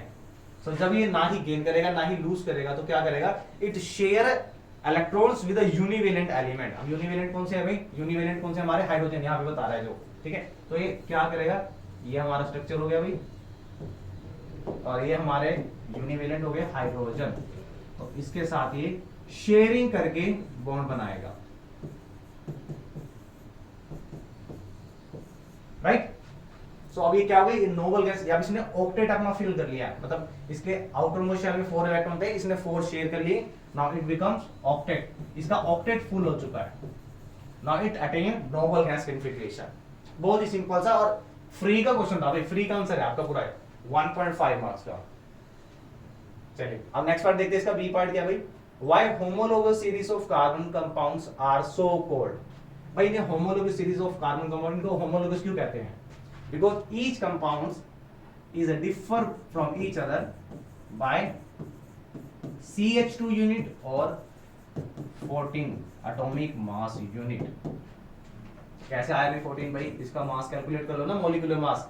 Carbon is 12 and hydrogen is 1 into 2, that comes out 14 AMU. Write the chemical formula of the consecutive member of homologous series and state the part of these compounds that determine physical properties and chemical properties. तो भाई physical property और chemical property कैसे पता लगती है? सबसे पहले ये हमारे पास है भाई, physical property define करता है भाई उसका functional group. Like if we talk about this is a methane, right? अब मीथेन का स्ट्रक्चर को मैं ओपन स्ट्रक्चर बनाता हूं इसका एक, this is open structure of methane. Now there will be halide group. अब यहां से क्या होगा? एक हाइड्रोजन को हम रिमूव कर देंगे, यहां पे एक फंक्शनल ग्रुप आ जाएगा, लाइक क्लोराइड ले लिया मैंने, ठीक है। तो ये जो क्लोराइड है ये डिसाइड करेगा इसकी केमिकल प्रॉपर्टीज, ठीक है, और फिजिकल प्रॉपर्टीज। अब फिजिकल प्रॉपर्टी डिपेंड करता है भी किस टाइप का बॉन्ड फॉर्मेशन कर रहा है, किस टाइप के पास इसके पास एल्काइल ग्रुप लगे हैं, ठीक है। एल्काइल ग्रुप के बारे में मैंने पिछले वीडियो में बताया था भाई, ये वाला पार्ट जितना भी है इसमें से अगर हम एक हाइड्रोजन को रिमूव करते हैं तो ये वाला पार्ट हमारा एल्काइल ग्रुप बनता है। तो फिजिकल प्रॉपर्टी डिसाइड करता है भाई alkyl group, and chemical property decide करेगा भाई फंक्शनल ग्रुप। फंक्शनल ग्रुप ठीक है, चलते हैं भाई, यहां से ये आंसर आ जाएगा। हर एक पार्ट को अपने बिल्कुल डिफरेंशिएट करके लिखना, स्टेप बाय स्टेप मार्किंग होगी आपकी। सबसे पहले आप इस पार्ट का आंसर देंगे, उसके बाद आपका फिजिकल प्रॉपर्टी का हेडिंग देंगे, ये कौन डिसाइड करता है, देन केमिकल प्रॉपर्टी। तो तीनों हेडिंग के अंदर एक स्टेप बाय स्टेप होना चाहिए, हाफ ऑफ मार्क्स में ये डिवाइड होगा सारा, तभी ये क्वेश्चन बनेगा आपका 1.5 मार्क्स का। ठीक है, चलिए भाई अब देखते हैं हमारा question number 11। Now we are aware that the each parent, parent में अब हमारे मदर एंड फादर दोनों की बात कर रहे हैं, have 23 sets of chromosomes, right? But the child also have the same number of chromosomes, that is 23 pair, not 46 pair. Why? तो ऐसा क्यों होता है भाई? Both male and female have 23 pair of chromosomes, but during the gamete formation by meiotic division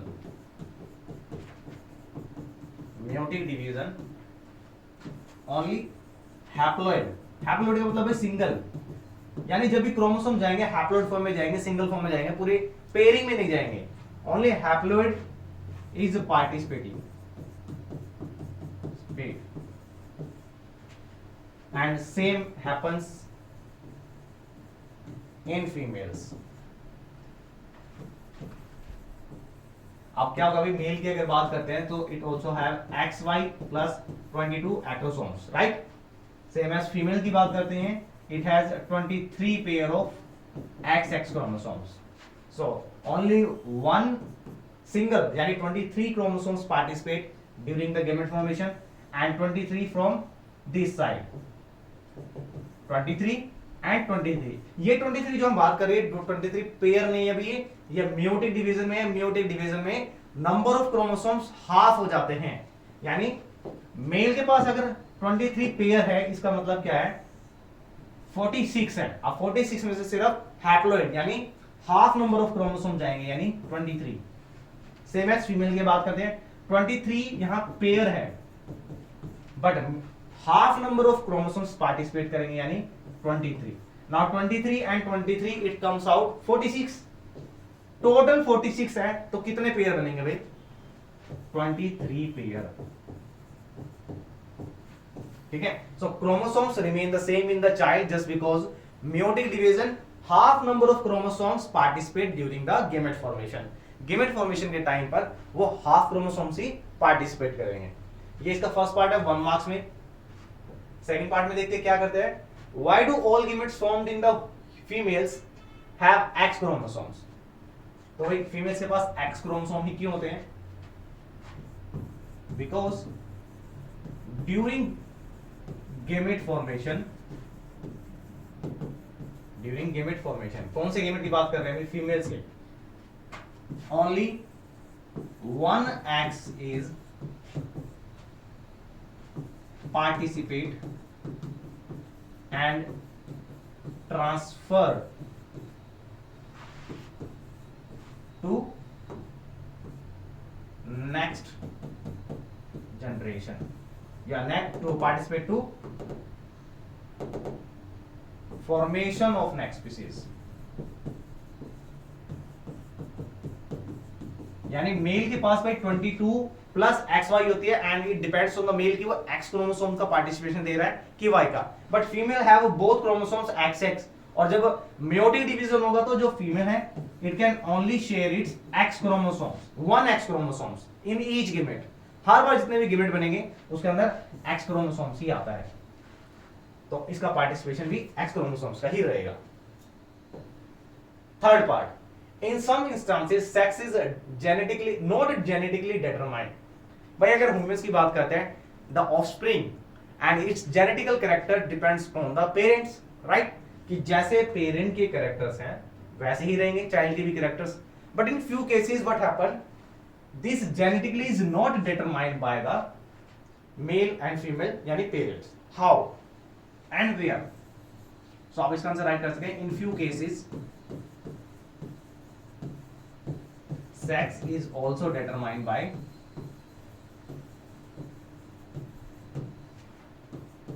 external environmental temperature,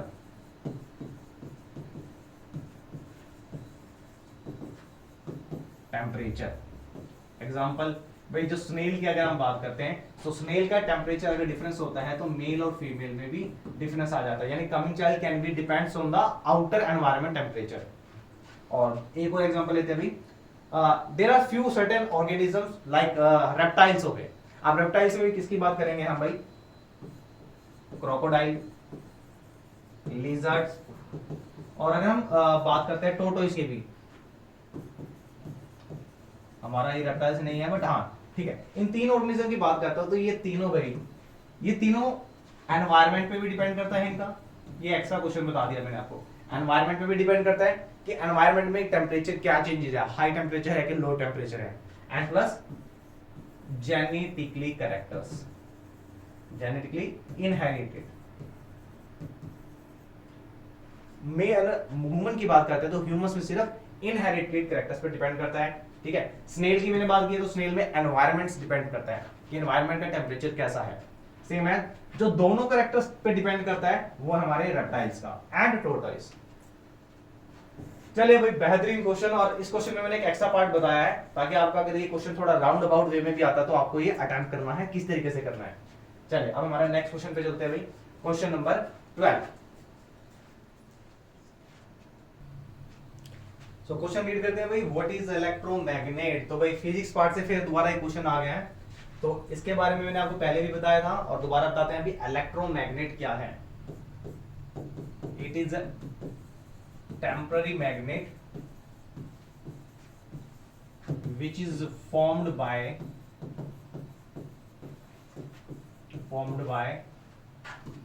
passing current through conductor, and it is stronger than the other temporary magnet। और इसका magnetism जो है भी हम उसको change कर सकते हैं, उसके मैग्नेटिक पोल्स को चेंज कर सकते हैं by changing the polarity of current, right. Draw a circuit diagram to show how a soft iron piece can be transform into electromagnet. भाई किस तरीके से हम इसको इलेक्ट्रोमैग्नेट में कन्वर्ट कर सकते हैं, तो we can convert a soft iron piece of magnet into a electromagnet by placing it inside the solenoid। now this is solenoid key and it is connected with battery। so जब battery से connect करते हैं वैसे तो क्या होगा, it is a solenoid that is a helical structure, ठीक है, it is called solenoid। now आपको क्या करना है भाई, आपको सॉफ्ट आयरन पीस, और इन सॉफ्ट आयरन पीस के साथ हो ये होगा भाई, जो हार्ड मेटल होगा उसमें इतना पॉसिबिलिटी नहीं रहेगा। so when you insert this soft iron core inside the solenoids, then electric current pass through this, and when electric current pass through this solenoid it become magnet, and due to this magnetic effect, yani due to this electromagnetic effect, this soft iron magnet core get magnetized, और ये soft iron core क्या है, magnetise होगा। और यहां से एक question और पुट अप कर लेते हैं कि अगर इस सॉफ्ट आयरन कोर को हम इस सोलेनॉइड के अंदर इंसर्ट करते हैं, सो हाउ इट्स मैग्नेटिक या मैग्नेटिज्म अफेक्टेड। सो मैग्नेटिज्म इसका इंक्रीज हो जाएगा bye inserting this soft iron core inside the solenoid. So this is your question and this is your answer, right. आपको यहाँ पे डायग्राम बनाना है पेंसिल से और इसको पूरा एक्सप्लेन कर सकते हैं कि ये सोलेनॉइड है, यहाँ पोलैरिटी दिखा सकते हैं, करंट बता सकते हैं, ठीक है, और यहां से आप पोलैरिटी दिखा सकते हैं, और इसका नॉर्थ पोल बनेगा क्या साउथ पोल बनेगा ये आप कमेंट करेंगे। ये मैंने आपको पहली वीडियो में भी बताया होगा, करंट किस तरीके से फ्लो करेगा एंड नॉर्थ पोल कहां पर लाई करेगा। चलिए भाई क्वेश्चन नंबर 13 पे पहुंच चुके हैं। क्वेश्चन नंबर 13 हमारा कुछ केस बेस्ड स्टडी से पहले वाले क्वेश्चन रहेगा, तो इसको हम थोड़ा स्किप कर रहे हैं बिकॉज हमारा यूजफुल नहीं है।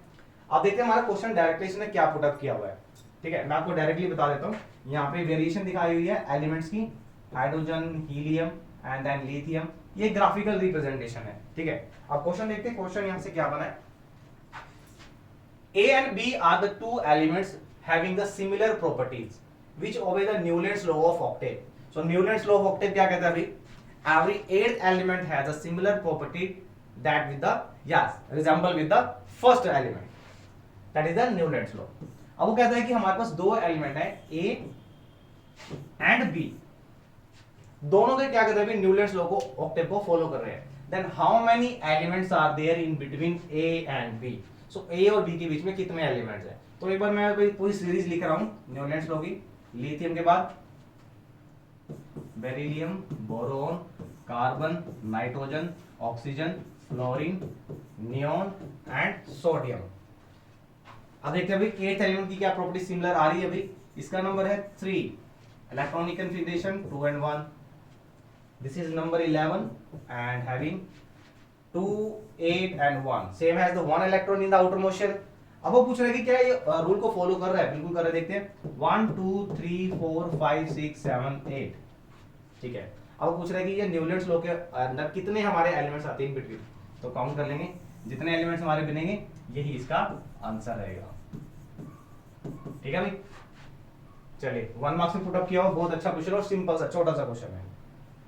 नेक्स्ट क्वेश्चन बी पार्ट में पूछ रहा है an atom has an electronic configuration 2 8 5, तो भाई के के अंदर 2 electrons, L 8 M 5। Now calculate the total number of protons, बहुत ही सिंपल क्वेश्चन है भाई 9th क्लास का। भाई नंबर ऑफ प्रोटॉन कितने होंगे, जितना इसका एटॉमिक नंबर होगा। अब एटॉमिक नंबर कैसे पता लगेगा भाई हमें, एटॉमिक नंबर कितना होगा भाई, जितने भी इलेक्ट्रॉन्स हैं इनको ऐड अप कर दो, 2 + 8 + 5 यानी 15। Now how many protons are there, atomic number जितने होंगे भाई उतना ही इसके प्रोटॉन होंगे, तो P = Z, ये हो गया हमारे पास 15। इज इट ए मेटल और नॉन मेटल, भाई बहुत ही सिंपल क्वेश्चन है। गिव रीजन, आपको रीजन देना है प्रॉपर एक कि भाई क्या है ये, मेटल है क्या नॉन मेटल। तो मेटल के लिए आपको पता होना चाहिए कि element must lose electron, and for non metal it must gain electron. तो अब ये देखना आपको, इसकी कॉन्फ़िगरेशन है भाई 15 नंबर है। सो ये गेन करेगा इलेक्ट्रॉन को, ये लूज करेगा, लूज तो नहीं करेगा बिकॉज एटॉमिक नंबर इसका 15 है, आउटर मोस्ट शेल में 5 इलेक्ट्रॉन है। Now how many electron it required to get noble gas configuration, 3, so it will gain electron and gain electron means it is a non metal, right। चलिए next question पे देखते हैं। अब case study section C start हो गया और यहाँ से बहुत ही अभी तक मेरे ख्याल से यार क्वेश्चन तो यार बहुत इजी पुटअप कर रहा है, सिर्फ क्वेश्चन की सेंस को समझना आपने कि क्वेश्चन क्या पुट किया है। सो 2 क्वेश्चन पुटअप कर रहा है आपका 14 और 15। फर्स्ट पार्ट देखते देखो भाई, यहाँ पे पूरा पूरा एक्सप्लेन किया हुआ इसने, मैं आपको उसको डिटेल में नहीं बता रहा हूँ क्योंकि ये क्वेश्चन आपका पहले भी हो चुका है। डायरेक्टली बस ये बताया इसके अंदर कि कौन कौन सा मेल पार्ट है फ्लावर का and which one is the female part. Question देखते हैं क्वेश्चन क्या पुटअप कर रहे हैं यहाँ से। Where are the plant sex organ located, तो प्लांट सेक्स ऑर्गन कहां लोकेट होता है भाई, विद इन फ्लावर। बिल्कुल सिंपल सा answer. What is the function of flower, flower का फंक्शन क्या होता है, तो यहां पूरा हेडिंग देंगे भाई 1 मार्क्स के according. Function of flower, it produce mail. अब मेल के ब्रैकेट में आप राइट कर सकते हैं कि कौन सा होगा इसमें से answer. It produce mail and female gamete. अब फीमेल गेमेट कौन से है अभी इसमें, ovule.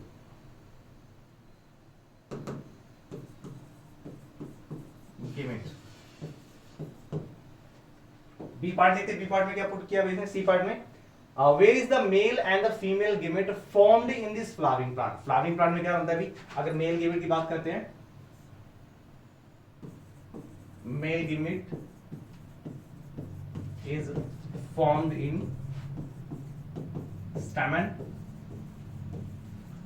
and female gamete will formed in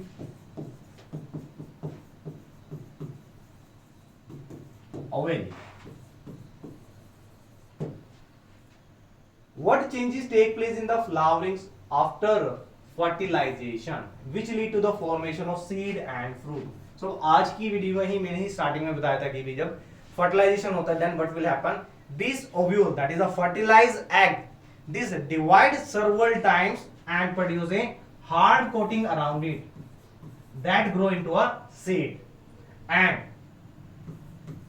what happened with the ovary, this ovary get converted into fruit.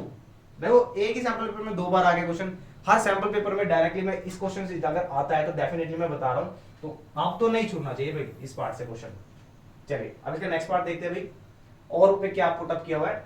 Why cannot fertilization take place in the flowers if pollination does not occur? वह कहता है कि fertilisation नहीं होगा अगर pollination नहीं होगा। बिल्कुल सही है भाई।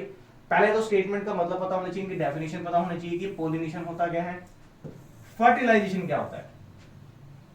सो पोलिनेशन क्या होता है भाई, pollination is transfer of pollen grain, pollen grains कहां से, from stamen to stigma, stamen to stigma of same flower भी हो सकता है भाई, डिफरेंट भी हो सकता है, of same and different flower. But यहां पर हम बात नहीं कर रहे हैं सेल्फ और क्रॉस पोलिनेशन की, हम बात कर रहे हैं कि जो पोलिनेशन प्रोसेस होता है उसमें सिर्फ पोलन ग्रेन यानी मेल गेमेट का फीमेल गेमेट में ट्रांसफर होना, की तरफ ट्रांसफर होना होता है, ठीक है। एंड फर्टिलाइजेशन क्या होता है, fertilisation while fertilisation is fusion of male and female gamete.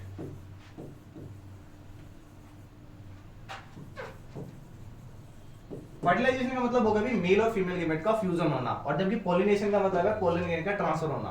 But जब तक पोलन ग्रेन ट्रांसफर नहीं होगा fertilisation will not happen, right. तो यही हमारे क्वेश्चन में पुट अप किया हुआ है, if there is no pollination means no transfer of anther, hence no fusion of gametes, which means no fertilization, which means no fertilization। तो finally आप conclude कर सकते हैं कि पोलिनेशन के बिना फर्टिलाइजेशन नहीं हो सकता है। चलिए नेक्स्ट देखते हैं। अब यहां से भी 15 क्वेश्चन आया, 15 क्वेश्चन में डायग्राम को एक बार देख लेना क्योंकि क्वेश्चन यहीं से आएंगे। पहला भाई बल्ब है और यहाँ पे एमीटर लगा हुआ है A1, दूसरा बल्ब है B2, उसके सीरीज में भाई एमीटर सेकंड लगा हुआ है, थर्ड एमीटर लगा हुआ है बल्ब 3 के सीरीज में, और it is connecting with another ammeter A with the key and the battery of 4.5 volt. ये हमारा सर्किट है, और कितना करंट ग्लो कर रहा है भैया, कितना करंट फ्लो कर रहा है यहां से 3 एम्पियर। चलिए अब क्वेश्चन देखते हैं क्या पुट अप किया। फर्स्ट पार्ट कह रहा what happens to the glow of the other two bulbs when this bulb from this bulb B1 get fused. अगर हमारा भाई ये वाला बल्ब कौन सा वाला पुट अप किया भाई यहां से B1, B1 कहां है हमारा भाई, ये हमारा है B1। अगर ये बल्ब हमारा फ्यूज हो जाता है तो देन व्हाट विल हैपन, तो कोई फर्क नहीं पड़ता है भाई। These all bulbs are connected in parallel। जैसे आपके घर के अप्लायंसेस होते हैं, तो फैन खराब हो गया तो इसका मतलब ये तो नहीं है ना भाई टीवी नहीं चलेगा, कार्टून तो चलने हैं। तो भाई अगर एक बल्ब फ्यूज हो गया तो इट डजंट मीन कि the circuit will be closed, no. These all bulbs are connected in parallel। If these first bulb get fused, then other remain glowing। और कितना ग्लो करेंगे भाई, यहां से करंट चल रहा था भाई 3 एम्पियर, पैरेलल में करंट डिवाइड होता है, तो भाई 1 एम्पियर यहां जाना था, 1 एम्पियर यहां जाना था, और 1 एम्पियर यहां जाना था। अब ये वाला बल्ब तो ग्लो हुआ नहीं है भाई, तो टोटल करंट कितना हो रहा है भाई, 2 एम्पियर का करंट चल रहा है, और दोनों के दोनों बल्ब ग्लो करेंगे, यानी B2 भी और B3 भी। तो फर्स्ट आंसर क्या रहेगा भाई, if B1 get fuse then other remain glowing. 1 marks में। बी पार्ट देखते हैं इसका क्या पुट किया भाई, what happened to the reading of A1 and A2 and A3 and A when B2 get fused। अगर B2 फ्यूज हो गया, तो भाई अगर B2 फ्यूज हो गया तो यानी B1 चल रहा है, ये वाला B1 हो गया हमारा, ये कुछ इस तरीके से ये हमारा फ्यूज हो चुका है यानी वर्किंग नहीं है। ये हमारा हो गया B3 और ये कनेक्ट है भाई 4.5 वोल्ट से एमीटर ए से। भाई अगर अब B2 फ्यूज हो चुका है तो यानी यहाँ पे जो करंट चल रहा था 1 एम्पीयर ये चलेगा, ये 1 एम्पीयर चल रहा था हमारा B3 में, ठीक है, ये चल गया भाई, ये रहा। Now total current that is flowing in this circuit is 2 ampere and what is the reading of A, यहाँ पे जो लगा हुआ है भाई ये हमारे B1, एमीटर 1 की रीडिंग क्या रहेगी भाई 1 एम्पीयर, एमीटर 3 की रहेगी भाई 1 एम्पीयर, और हमारा जो A था जो फाइनली नीचे कनेक्ट है हमारी बैटरी के साथ दैट इज A। तो टोटल करंट कितना रहेगा अभी, टोटल करंट जितना A1 का है और A3 का है यानी 2 एम्पीयर रीडिंग रहेगी भाई A वाले एमीटर की। एंड लास्ट पार्ट देते हैं, लास्ट पार्ट में क्या पुट किया भाई, how much power is dissipated in this circuit when all these 3 bulbs glow together। तो पावर यानी P is equal to VI, कितनी पावर डिसिपेट होगी भाई, वो वोल्टेज दी है यहाँ पे कहीं, डायग्राम पे चलते हैं एक बार भाई। हमारे पास करंट दिया हुआ है यानी I की वैल्यू दी हुई है हमारे पास 3 एम्पीयर, चलिए भाई V की वैल्यू दी हुई है हमारे पास 4.5 वोल्ट, पावर का फॉर्मूला लगाएंगे भाई P is equal to VI, बहुत ही सिंपल क्वेश्चन। V हमारे पास हो गया 4.5 इंटू 3, तो ये हमारे पास आ जाएगा भाई 13.5 वॉट। यूनिट जरूर लिखेंगे भाई, हाफ मार्क डिडक्ट हो जाएगा, स्टेप बाय स्टेप मार्किंग है। चलिए अब लास्ट पार्ट का और पार्ट का हमारा रह गया भाई, लास्ट 15 क्वेश्चन और part. An electric bulb is connected with a 220 volt supply, जो चीज गिवन है पहले क्वेश्चन में वो राइट करेंगे। The current is 0.50 ampere, what is the power of bulb, same question same formula but value put करनी है। तो यहां से V की वैल्यू आ गई 220 डिवाइड इनटू 0.50, तो ये आ गया हमारे पास 220 इंटू 50/100, ये आ गया हमारे पास, कैलकुलेट कर लेंगे यहाँ से आंसर आ जाएगा, या डायरेक्टली कर सकते हैं 1/2, और ये आ गया हमारे पास 110, ये आ गया हमारे पास watt. This is your answer. So this is all about your sample paper 6। If you want to this PDF, then you can join our Telegram channel that is Chemistry Guruji Foundation। यहाँ से आपको पूरा PDF मिल जाएगा भाई, sold भी और unsold भी। तो रह गया भाई, आज के लिए इतना काफी है, मिलते हैं ब्रेक के बाद, टाटा बाय बाय, ख्याल रखिए अपना, टेक केयर।